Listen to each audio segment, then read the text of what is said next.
Before we begin today's analysis, I want to invite you to subscribe to this channel if you haven't already.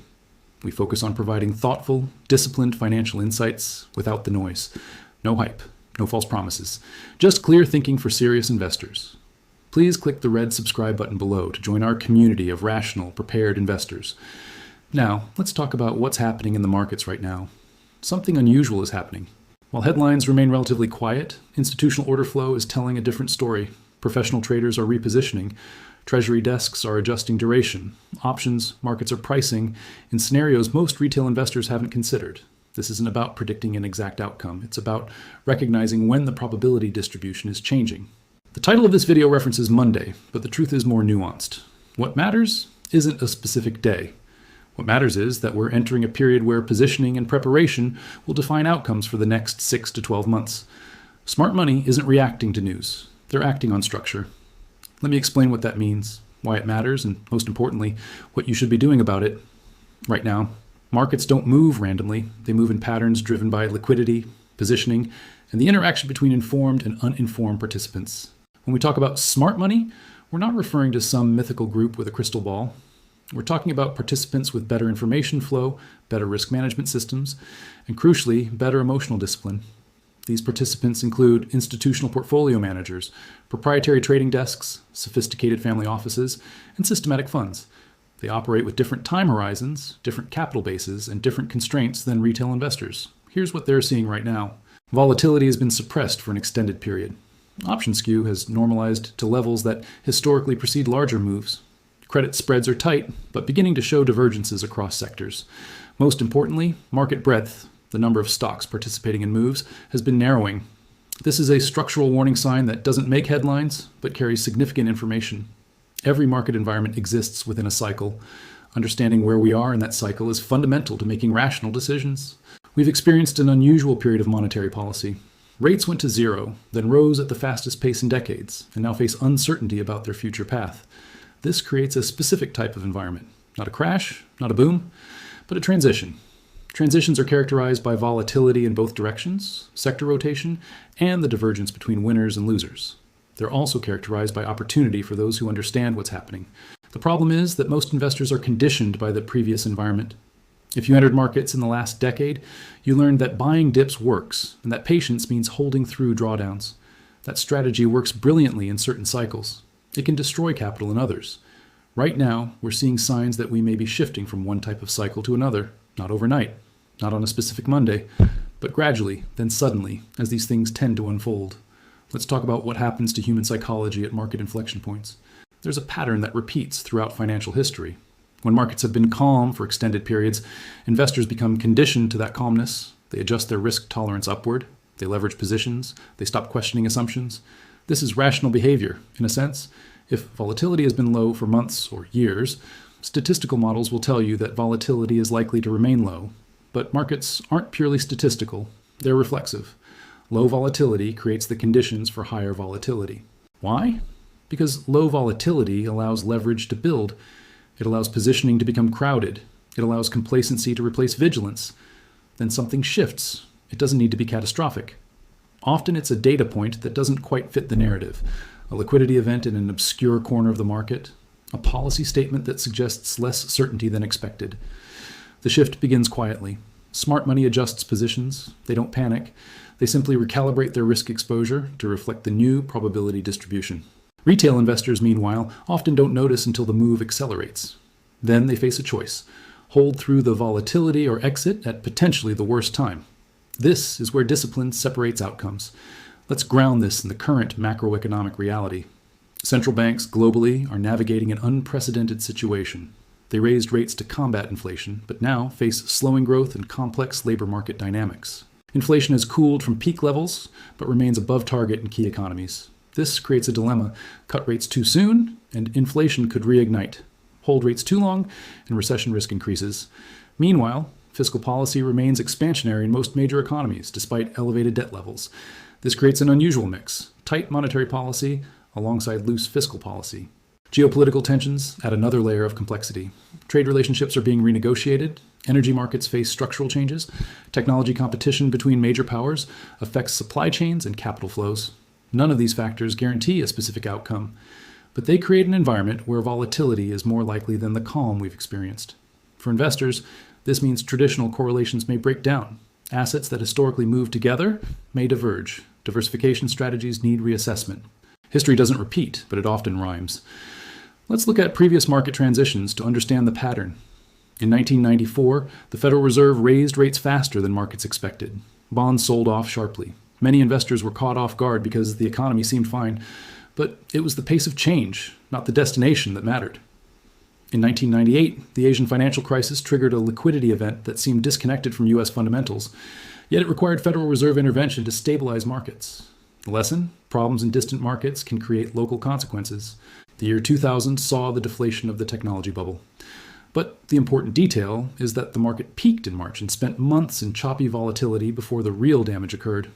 Early sellers looked foolish for months before being vindicated. In 2007, the first signs of trouble appeared in obscure mortgage securities. Mainstream media barely covered it. The S&P 500 actually made new highs months after the credit crisis began. Smart money was reducing exposure, while retail sentiment remained bullish. The pattern is consistent. Major transitions begin with subtle signals in market structure, not dramatic headlines. By the time the narrative catches up, the opportunity to position appropriately has often passed. Let's be specific about observable actions in the market right now. Institutional flows show net selling in certain crowded trades. This doesn't mean a crash is coming. It means risk managers are taking profits after extended runs and rebalancing portfolios. Options positioning shows increased hedging activity. Again, this isn't panic. It's professionals buying insurance when it's relatively cheap rather than waiting until crisis demands it. Cash levels at major funds have been rising. This is counterintuitive when markets are near highs. But sophisticated investors know that cash is a position. It provides optionality and flexibility. We're also seeing rotation within equity markets. Money is moving from high valuation growth stocks toward quality companies with strong balance sheets and cash flow. This suggests a preference for resilience over pure growth exposure. In fixed income markets, there's increased interest in shorter duration positions. This reflects uncertainty about the interest rate path and a desire to avoid duration risk. None of these moves are dramatic. Institutional investors don't panic. They adjust gradually and systematically. But the aggregate signal matters. When smart money is reducing risk exposure across multiple asset classes simultaneously, individual investors should pay attention. Here's the uncomfortable truth. Most retail investors are operating with outdated information and delayed reactions.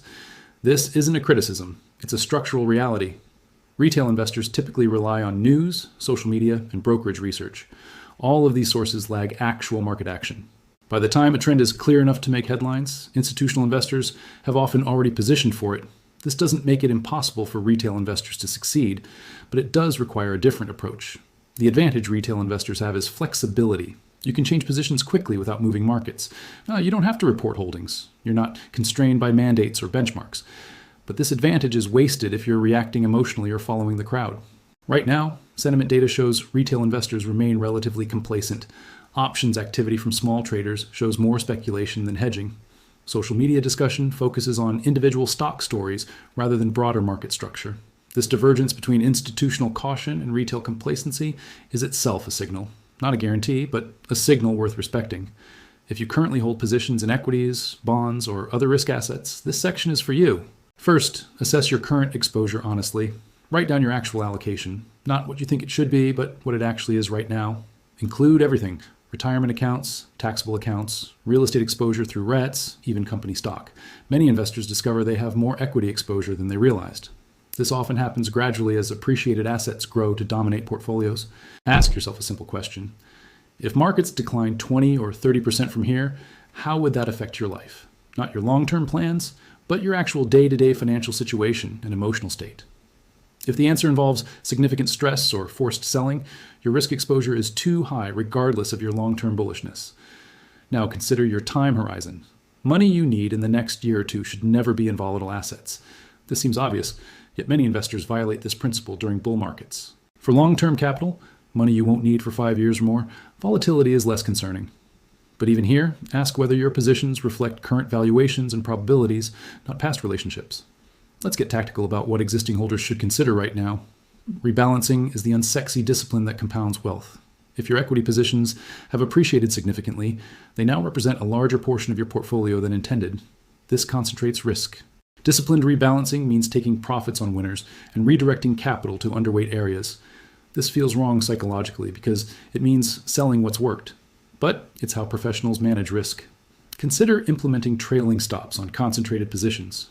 This doesn't mean tight stops that get triggered by normal volatility, but knowing in advance at what level you'll reduce a position removes emotion from decision-making. Look at your sector exposure.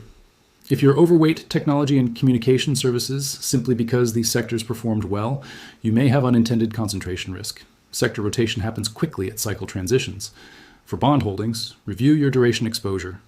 Long-duration bonds carry significant interest rate risk. If rates remain higher for longer, this creates headwinds. Shorter duration provides more flexibility. Real estate holdings deserve separate analysis. Property values often lag stock markets in transitions. Liquidity is limited. Make sure your real estate exposure is appropriate for your overall situation. Let's talk about cash, the most misunderstood asset class. In bull markets, holding cash feels like missing out. Every day, you watch your cash balance remain flat while investments climb. This creates psychological pressure to be fully invested. But cash serves multiple purposes. It provides emotional stability during volatility. It creates opportunity to buy assets at better prices. It removes the forced seller problem. Professional investors raise cash after strong runs precisely because they can. They're not predicting a crash. They're creating flexibility for whatever comes next. For individual investors, a reasonable cash allocation might be 3 to 6 months of living expenses, plus 10 to 20% of your investment portfolio. This isn't a universal rule, but a starting framework. The specific amount matters less than having a plan. Know in advance what circumstances would lead you to deploy that cash. Write down your criteria. Remove emotion from the decision. Cash doesn't earn much in absolute terms right now, but its optionality value, the ability to act when others can't, can be worth far more than any yield. Now let's address those who have capital to deploy or are considering entering positions. The temptation when markets are near highs is either to jump in or wait for a correction. Both approaches have flaws. Jumping in because of fear of missing out leads to buying at elevated valuations with poor risk-reward. You're entering when sentiment is complacent and positioning is crowded. But waiting for a perfect entry point often means staying on the sidelines indefinitely. Markets can remain elevated longer than seems rational. Trying to time exact bottoms is a fool's errand. The professional approach is different, systematic deployment with risk management from the start. Here's a practical framework for deploying capital in uncertain environments. First, determine your total intended allocation. This is the amount you want invested once fully deployed based on your time horizon and risk tolerance.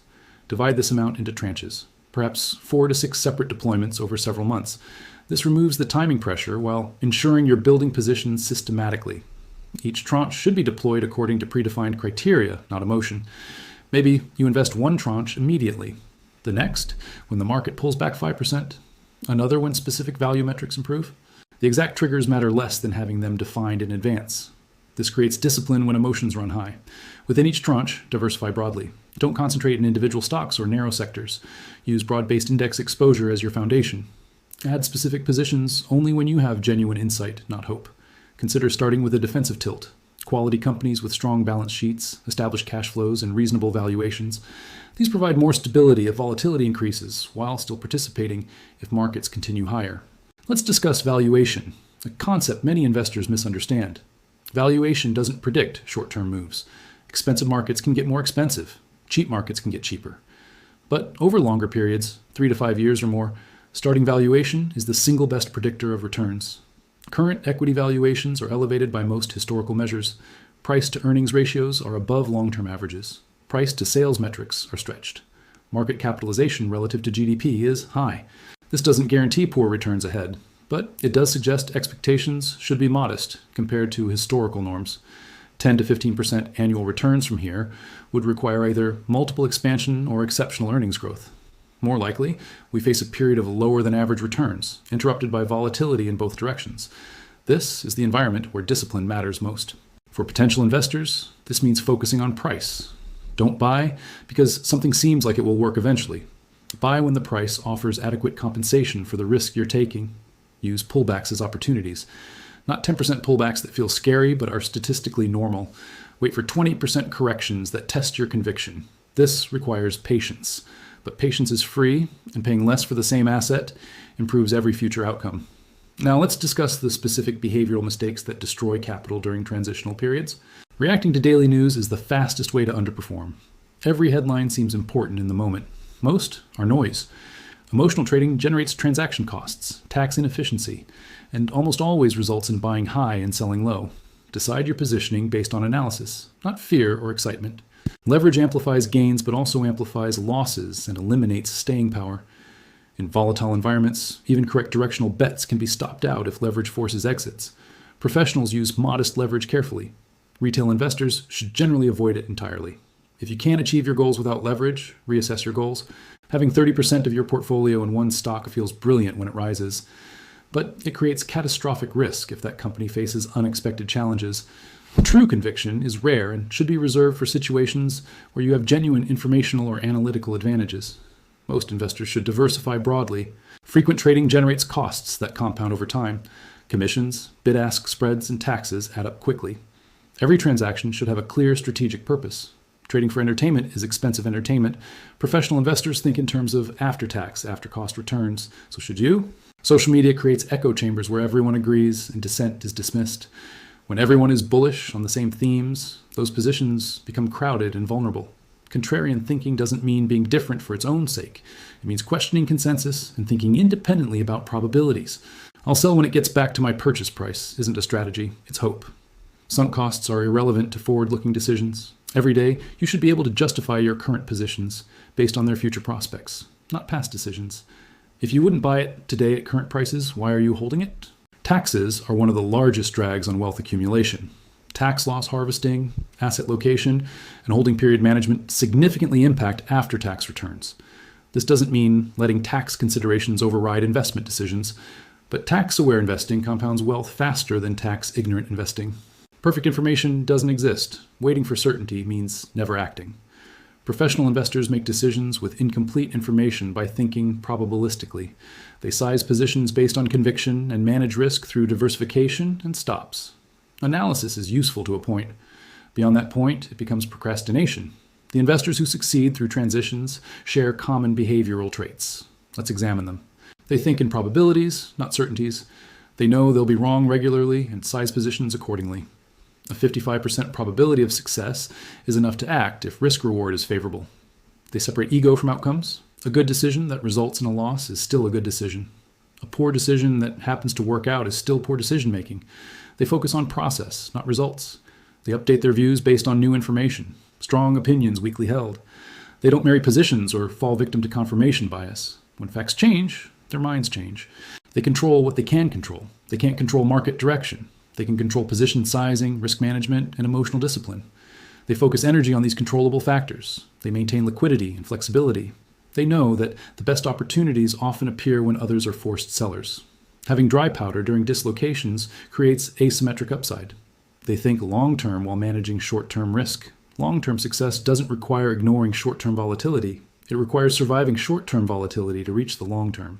Different sectors behave differently during market transitions. Understanding these patterns improves positioning. Defensive sectors, utilities, consumer staples, healthcare, tend to outperform when uncertainty rises.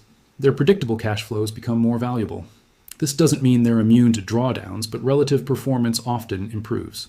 Cyclical sectors, industrials, materials, discretionary, are more sensitive to economic conditions. In transitions, these sectors often lead both declines and recoveries. They require more active management. Technology remains dominant but has become expensive and crowded. Within technology, significant dispersion exists. Profitable established companies with pricing power differ from speculative growth stories. Don't treat technology as a monolith. Financial sectors are directly exposed to interest rate movements and credit conditions. Banks benefit from steeper yield curves, but face loan quality concerns if the economy slows. Insurance and asset management have different sensitivities. Energy and materials face both cyclical and secular forces. Energy transition creates long-term uncertainty while current supply dynamics support prices. These are trading positions, not buy and hold investments for most portfolios. Real estate and REITs carry interest rate sensitivity and sector-specific risks. Office real estate faces structural headwinds. Industrial and data center real estate face structural tailwinds. Aggregate REIT exposure masks this dispersion. Bonds deserve careful consideration in the current environment. For decades, bonds provided both income and diversification from equities. The negative correlation between stocks and bonds made portfolio construction straightforward. That relationship has been tested recently. When inflation fears rise, both stocks and bonds can decline simultaneously. This challenges traditional portfolio theory. Current yields make bonds more attractive than they've been in years. A 4 or 5% yield on investment-grade bonds provides real income, but interest rate risk remains. If rates rise further from here, bond prices decline. Long-duration bonds carry significant risk in this scenario. Shorter duration, bonds maturing in 1 to 3 years, offers income with less rate sensitivity. Consider bond ladders rather than bond funds. Ladders provide predictable cash flows and eliminate mark-to-market volatility. You know exactly what you'll receive and when. Credit quality matters more in transitions. High-yield bonds offer attractive yields but carry default risk if economic conditions deteriorate. Investment-grade bonds sacrifice yield for safety. For most investors, a barbell approach makes sense. Short-duration treasuries for safety plus limited exposure to higher-yielding corporate bonds for income. Avoid the middle ground of intermediate duration where you accept rate risk without adequate yield compensation. Let's address international exposure, often neglected in U.S. portfolios. U.S. stocks have dominated global markets for over a decade. This creates recency bias where investors assume U.S. outperformance is permanent. History suggests otherwise. International markets trade at discounts to U.S. markets on most valuation metrics. This discount reflects both structural differences and growth expectations. But valuations eventually matter. Currency exposure through international investments adds complexity. Dollar strength has created headwinds for U.S. investors in foreign markets. But currencies are cyclical, and extended dollar strength often reverses. Emerging markets offer higher growth potential with higher volatility. They're not appropriate for all investors, but selective exposure makes sense for those with sufficient time horizon and risk tolerance. Developed international markets, Europe, Japan, Australia, offer different economic exposures and sector compositions than U.S. markets. This genuine diversification can smooth portfolio returns. The practical approach: maintain 15 to 25% international equity exposure through broad-based index funds. This provides diversification without requiring expertise in individual foreign markets. Let's briefly discuss alternative assets and their role in portfolios. Real assets, commodities, infrastructure, real estate, can provide inflation protection and diversification, but they're complex, often illiquid, and carry their own risks. Gold has traditionally served as a portfolio hedge. It provides no cash flow, but has maintained value over centuries. A small allocation, perhaps 5%, can reduce portfolio volatility. Cryptocurrency remains speculative and volatile. It may have a future role in portfolios, but that role is currently uncertain. If you hold crypto, treat it as venture capital. High risk, small position size, prepared for complete loss. Private equity and venture capital offer potential for higher returns, but require long lockups and carry substantial risk. These are appropriate only for sophisticated investors with significant capital and long time horizons. For most investors, a straightforward portfolio of stocks, bonds, and modest cash holdings serves perfectly well. Complexity doesn't improve returns. Often, it obscures them. The foundation of portfolio construction is diversification across multiple dimensions: asset classes, sectors, geographies, and time horizons. Build this foundation first. Add complexity only when you clearly understand the benefits and can effectively manage the additional risk. Rebalancing is the mechanical process that imposes discipline on investment behavior.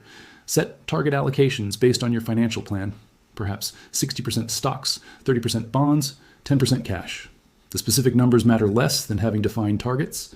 Check allocations quarterly. If any asset class has moved 5 or more percentage points from target, rebalance back to target. This forces you to sell what's risen and buy what's declined. This feels wrong psychologically. You're selling winners and buying losers. But mathematically, it improves long-term returns by enforcing buy low, sell high behavior. Rebalancing also controls risk. In bull markets, equity exposure naturally grows beyond target, increasing portfolio risk. Rebalancing reduces this exposure automatically. Do this mechanically, not judgmentally. Don't try to predict whether rebalancing will help or hurt over the next quarter. Over decades, it consistently adds value. Use tax-advantaged accounts for rebalancing when possible to avoid tax consequences. In taxable accounts, consider raising cash through new contributions rather than selling appreciated positions. This simple discipline, reviewing quarterly and rebalancing when needed, outperforms most active strategies over time. It's boring. That's precisely why it works. Volatility is inevitable. Preparing for it is optional. Let's discuss preparation. First, expect volatility. 10 to 15% drawdowns in equity markets are statistically normal. They happen frequently and don't signal catastrophe. 30% drawdowns occur every few years. 50% drawdowns happen occasionally over investing lifetimes. Write down in advance how you'll respond to different scenarios. If markets decline 10%, you'll do nothing. 20%, you'll review your positions but likely hold. 30%, you'll consider deploying some cash reserves. Having this framework written down before volatility arrives removes emotion from decision making. You're executing a plan, not reacting to fear. Limit your exposure to market information during volatile periods. Checking portfolios hourly increases stress without improving outcomes. Weekly or monthly reviews are sufficient for long-term investors. Remember that unrealized losses aren't actual losses until you sell. If your time horizon hasn't changed and the fundamental case for your investments remains intact, price declines are temporary marks on a screen, not permanent impairment. This perspective is easier to maintain if you weren't overexposed to begin with. Right-sizing your risk makes volatility manageable rather than catastrophic. Let's bring this together into a coherent framework for action. We're in a transitional environment characterized by uncertainty about rates, growth, and policy direction. This creates opportunity and risk in equal measure. Smart money is reducing exposure to extended positions, raising cash, and increasing hedges. Not because they predict a crash, but because risk-reward has shifted after a strong run. For existing holders, this suggests reviewing your current exposure, taking some profits on positions that have worked, and ensuring you have adequate liquidity for flexibility. For potential investors, this suggests patience, systematic deployment, and a focus on paying reasonable prices rather than chasing momentum. For everyone, this requires discipline. Not the discipline of prediction, no one knows what Monday will bring, but the discipline of process, position sizing, and emotional control. The title of this video references Monday exploding. The reality is less dramatic and more important. Markets may rise, fall, or chop sideways. Your success depends not on predicting which, but on being prepared for all three. Here are concrete actions you can take this weekend before Monday arrives. Review your current portfolio allocation. Write down your actual percentages in each asset class. Compare them to your target allocation. Note any significant divergences. Identify your 3 largest positions. Ask yourself honestly, would you buy these positions today at current prices if you were starting fresh? If not, consider reducing them. Calculate your true liquidity. Add up cash, money market funds, and short-term bonds that could be accessed within days without penalty. Is this sufficient for both emergencies and opportunity? Write down specific scenarios and your planned responses. Not predictions, but contingency plans. This removes future emotional decision-making. Review your cost basis and tax situation. Identify positions where tax loss harvesting could be beneficial. Note positions where capital gains considerations might affect selling decisions. Ensure your asset location is optimized. Tax-inefficient holdings should be in tax-advantaged accounts when possible. Verify your stops and position limits if you use them. Make sure they reflect current market reality, not outdated assumptions. Finally, schedule your next review date. Put it in your calendar now. Quarterly reviews maintain discipline without encouraging overreaction. Success in investing is primarily psychological, not analytical. The information advantage that professional investors once held has largely disappeared. Data is available to everyone instantly. Research is abundant. Tools are sophisticated and inexpensive. What separates outcomes now is behavior, the ability to act rationally when others are emotional, the patience to wait for favorable risk-reward, the discipline to follow a process consistently. This is harder than it sounds. Our brains didn't evolve to invest successfully. They evolved to react quickly to threats and opportunities. This served us well on the savannah, but creates poor investment decisions. Fear and greed are powerful emotions that override rational thinking. FOMO, fear of missing out, drives buying at tops. Panic drives selling at bottoms. Both are natural human responses that must be consciously overcome. The solution is process over outcomes. Judge your decisions based on the quality of your thinking, not the immediate result. A good process produces good outcomes over time, even if any single decision might fail. Develop emotional awareness. Notice when you're feeling strong conviction or urgency. These emotional states often signal poor decision-making. The best decisions feel calm and analytical, not exciting. Practice detachment. Your portfolio performance doesn't define your worth. Losses don't make you a failure. Gains don't make you brilliant. They're outcomes in a probabilistic system. This perspective allows rational decision-making even when stakes are high. Let's address an uncomfortable truth. Most individual investors significantly underperform the indexes they could easily buy and hold. This isn't because they lack intelligence or information. It's because behavior sabotages returns. Studies consistently show that the average investor's return significantly lags the funds they actually own. How is this possible? By buying after strong performance and selling after poor performance, by trading frequently, by trying to time the market. The simple strategy of buying a broad index and holding it out performs most active attempts at improvement. This has been demonstrated repeatedly across decades of data. Yet investors keep trying to do better. They chase hot sectors. They trade around news. They follow tips from social media. They convince themselves they have an edge.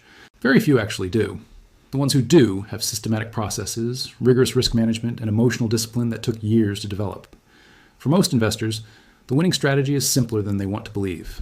Own diversified, low-cost indexes, rebalance systematically, control emotions, and give time and compounding room to work.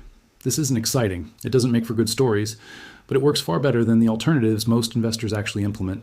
If you take nothing else from this video, take this. You don't need to be brilliant to succeed. You need to be disciplined and patient. These are choices, not talents. Let me share some perspective from decades of market observation. Every year, there are moments that feel critical, moments where it seems like everything hinges on the next few days or weeks. In the moment, the urgency feels real. But when you look back over 5 or 10 years, most of those moments blur together. What seemed critical was just noise. What actually mattered was different. Your overall allocation, your cost basis, whether you maintain discipline during volatility. The market has weathered world wars, financial crises, political upheavals, pandemics, and countless smaller shocks. It has always recovered and reached new highs eventually. Not quickly, not without pain, but eventually. This isn't a guarantee of future performance. The past doesn't dictate the future, but it does provide context. Short-term volatility is normal. Long-term growth, while uneven, has been the historical norm. Your investment horizon determines whether volatility is risk or opportunity. For money you need next year, volatility is genuine risk. For money you won't touch for 20 years, volatility is mathematical noise. The wealthiest investors I've observed share a trait. They think in decades, not quarters. They make decisions today that might not pay off for 5 or 10 years. They're comfortable with that timeline. This long-term thinking creates a psychological buffer against short-term volatility. If you're truly investing for the long term, a 20% drawdown is barely relevant. Uncomfortable? Yes, but not material to your ultimate outcome. Let's discuss why discipline matters so much. Compounding. Small differences in returns compound into massive differences in wealth over time. An 8% return versus a 10% return seems minimal. Over 30 years, it's the difference between growing $1 to $10.06 versus $17.45, nearly a double. Most investors focus on finding opportunities that might generate large, quick returns. This is backwards. Consistent, moderate returns compound into exceptional wealth. Volatile, high-risk strategies usually end in catastrophic loss that erases years of gains. Protecting capital is more important than maximizing gains. If you lose 50%, you need a 100% gain to break even. The mathematics of loss are brutal. This is why risk management matters more than opportunity seeking. A strategy that generates consistent 7 or 8% returns with modest volatility will outperform a strategy that generates 15% returns interrupted by 50% drawdowns. Tax efficiency amplifies this effect. Avoiding short-term capital gains, taxes, and harvesting losses systematically can add 1 to 2% annually to after-tax returns. Over decades, this difference is enormous. Similarly, keeping costs low through index funds and minimal trading compounds, wealth faster than attempting to outsmart the market through active management and frequent trading. The boring, disciplined approach isn't exciting, but compounded over decades, it's transformative. As we close, I want to leave you with a framework that has served professional investors for generations. There are things you can control and things you cannot. Wisdom lies in knowing the difference.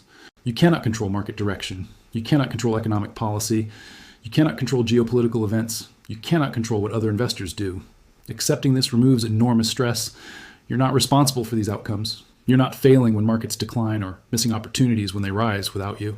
What you can control: your asset allocation, your position sizing, your risk management, your emotional responses, your decision-making process, your time horizon, your cost structure, your tax efficiency. These controllable factors determine your outcome far more than market timing or stock picking. Focus your energy here. Control leads to discipline. Discipline leads to consistent execution. Consistent execution leads to compounding. Compounding leads to wealth. It's not glamorous. It won't make you feel brilliant. But it works, and it's available to anyone willing to implement it. You are now equipped with a framework for navigating uncertainty. Not predictions, not promises, not false certainty, but a systematic approach to thinking about risk, positioning, and behavior. Monday may bring volatility or calm. Markets may rise or fall. Specific positions may work or fail. These outcomes are beyond your control. And what you control is your response. And your response determines your ultimate outcome far more than Monday's market action. Smart money isn't acting because they know what Monday brings. They're acting because they understand position sizing, risk management, and the importance of preparation, regardless of outcome. You can do the same. Review your positions this weekend, make adjustments if needed, write down your plan, then execute it calmly regardless of Monday's price action. This is how wealth is built, not through brilliant predictions, but through disciplined process repeated consistently over time. The market will always provide uncertainty. Your job isn't to eliminate uncertainty, it's to position yourself to benefit from opportunity while protecting against catastrophe. You now have the framework to do exactly that. The next few months will be revealing, not because of what markets do, but because of how you respond to what markets do. The disciplined, prepared investor will navigate this period successfully regardless of outcome. They'll either benefit from continued strength or capitalize on weakness, because they've positioned for both possibilities. The emotional, reactive investor will struggle. They'll chase moves too late, panic at volatility, and make decisions they regret. You get to choose which investor you'll be. Make that choice now, before Monday arrives, before emotion takes over, before the noise becomes deafening. Choose discipline, choose preparation, choose the long-term perspective that has created wealth throughout market history. And remember, smart money isn't smarter, they're more disciplined. That discipline is available to you right now, this weekend, as you prepare for whatever comes next. Act while others sleep, not through speculation, but through preparation. That's the real edge. That's the sustainable advantage. That's what separates successful investors from everyone else. Thank you for watching. If this analysis provided value, please subscribe to continue receiving thoughtful financial insights without the hype. I'll see you in the next video.